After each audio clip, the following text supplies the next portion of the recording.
My son's birthday cake was still sitting on the counter when my sister-in-law grabbed the scissors. I didn't see it coming. Nobody did. 1 second. 8-year-old Ethan was laughing at something his cousin said.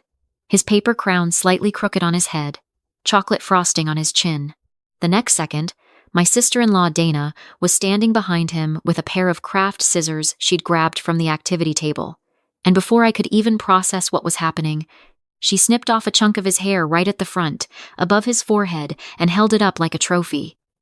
"There," she announced to the room. "Now he looks like a real little man." The room went silent for exactly 1 second. Then my brother laughed. Then my mother-in-law laughed. Then a few cousins started giggling. And suddenly, the whole room was in on the joke, except for me and except for Ethan, who reached up and touched the front of his head with his small fingers, feeling the uneven patch where his hair used to be, and looked at me with an expression I will never forget for the rest of my life. He didn't cry right away. That almost made it worse. He just looked at me, confused, like he was waiting for me to explain why the adults were laughing, like he was trying to decide if this was supposed to be funny, like he trusted me to tell him whether or not he should be embarrassed. I crossed the room in about 3 steps. "Give me those," I said, and I took the scissors out of Dana's hand. Not gently. "Oh, relax, Claire," Dana said, rolling her eyes. "It's just hair. It'll grow back. We were just having fun." "That is my son," I said.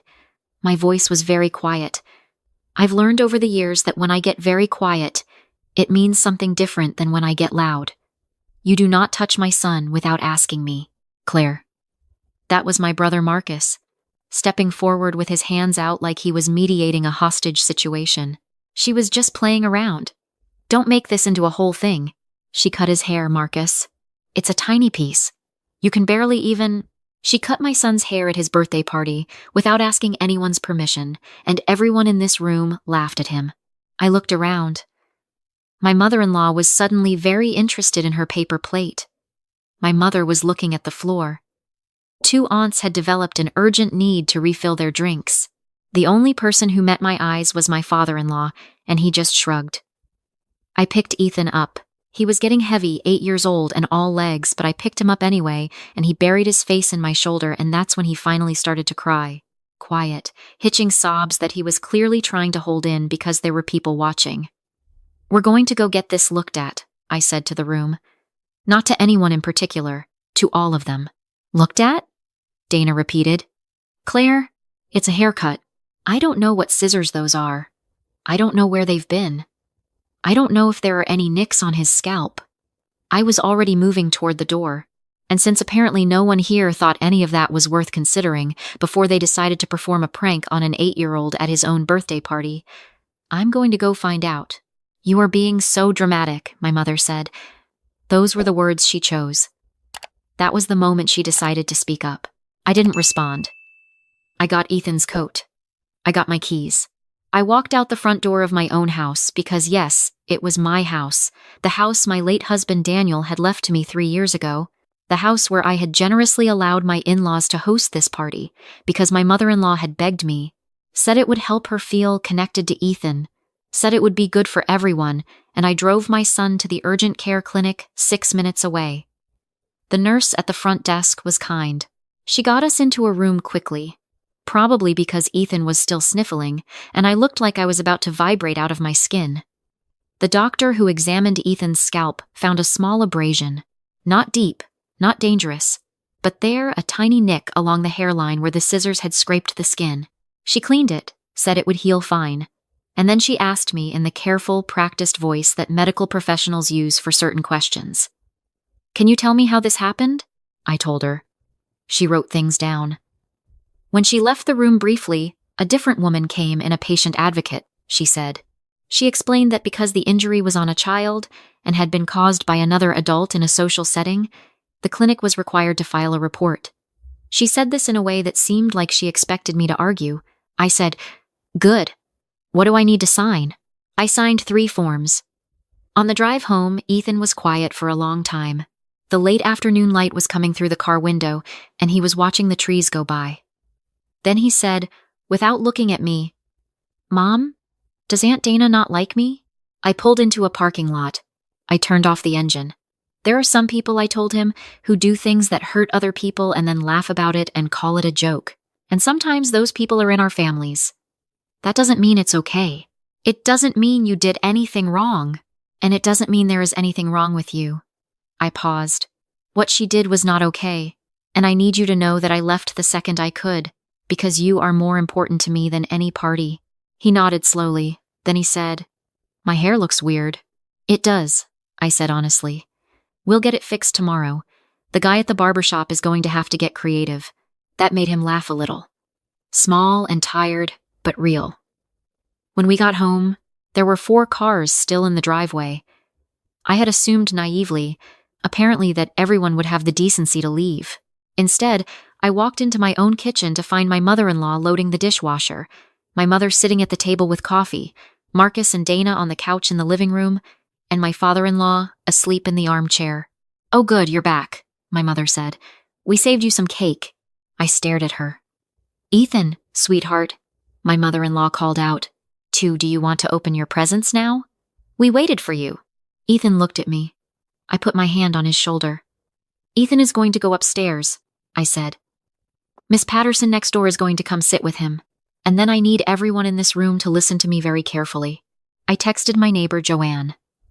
She was there in 4 minutes, bless that woman. She asked no questions. Just scooped Ethan up and took him upstairs to watch a movie. I heard him explaining the hair situation to her as they went up the steps, his voice still a little wobbly. Then I came back to the living room and I stood in the middle of it. "The clinic filed a report today," I said. "With Child Protective Services." Dana's face changed immediately. "Are you serious?" "Claire, it was a prank." "There was a small cut on his scalp," I said. "The doctor found it. She was legally required to report it."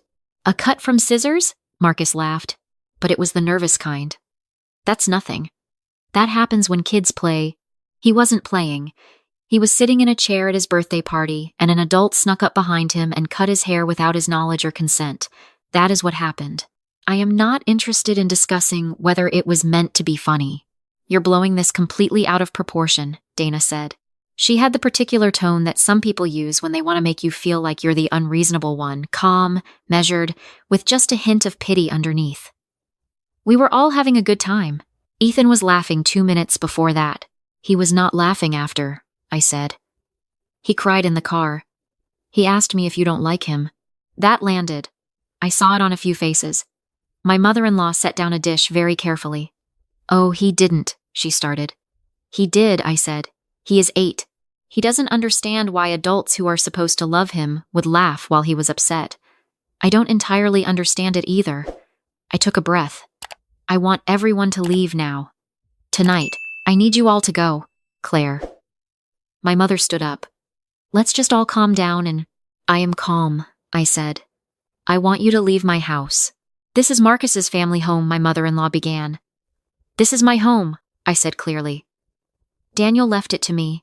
My name is on the deed. You are here because I have allowed you to be here, and right now I am asking you to leave." Nobody moved for a moment. Then my father-in-law woke up from his nap, looked around at the room and said, "What'd I miss?" They left. It took another 20 minutes of tense, circular conversation, but eventually they filed out. Dana didn't apologize. Marcus gave me a look that suggested I had personally ruined something beautiful. My mother-in-law hugged the birthday cake, like she was rescuing it from a burning building and took it with her. My mother said, on her way out the door, "I hope you're happy." I was not happy. But I was something. I was certain. I locked the front door. I went upstairs. Joanne had gotten Ethan through half a movie and was quietly braiding a small section of his remaining hair while he pointed out which characters were which. I sat on the edge of his bed, and we watched the rest of the movie together, the 3 of us. And when it was over and Joanne had gone home, I tucked Ethan in and sat with him until he fell asleep. Then I went downstairs, poured myself a glass of water, and started making calls. The first call was to my attorney. She'd helped me with Daniel's estate, and I'd kept her number for situations I hoped would never happen. I left a message explaining the basics. She called back within the hour. The second call was to the clinic to confirm that the report had been properly submitted and to request a copy of the documentation for my own records. The third call, the next morning, was to my financial advisor. because here is something that the family apparently did not fully consider when they decided that this birthday party was a good day to do whatever they wanted in my home. For the past 3 years, since Daniel passed, I had been quietly and carefully managing 2 things. The first was the mortgage on the house, where my in-laws lived, a house Daniel had bought for his parents, payments that had continued coming from the estate account that I now managed. The second was a monthly transfer to my own mother that helped cover her rent. I had never made a production of these things. Daniel wouldn't have. Neither of us was the type to wave generosity around like a flag. But the money was mine to direct, and I was the only one who fully understood the situation, and what happened at that birthday party made certain things very clear to me. I gave it 2 weeks. I'm not impulsive. I wanted to be sure I was thinking clearly and not just reacting. In those 2 weeks, I received exactly 0 apologies. I received 3 text messages from Marcus telling me I'd overreacted, 1 voicemail from my mother-in-law asking when Ethan could come visit, 1 text from Dana that said, "Hope you've had time to cool off that smiley face.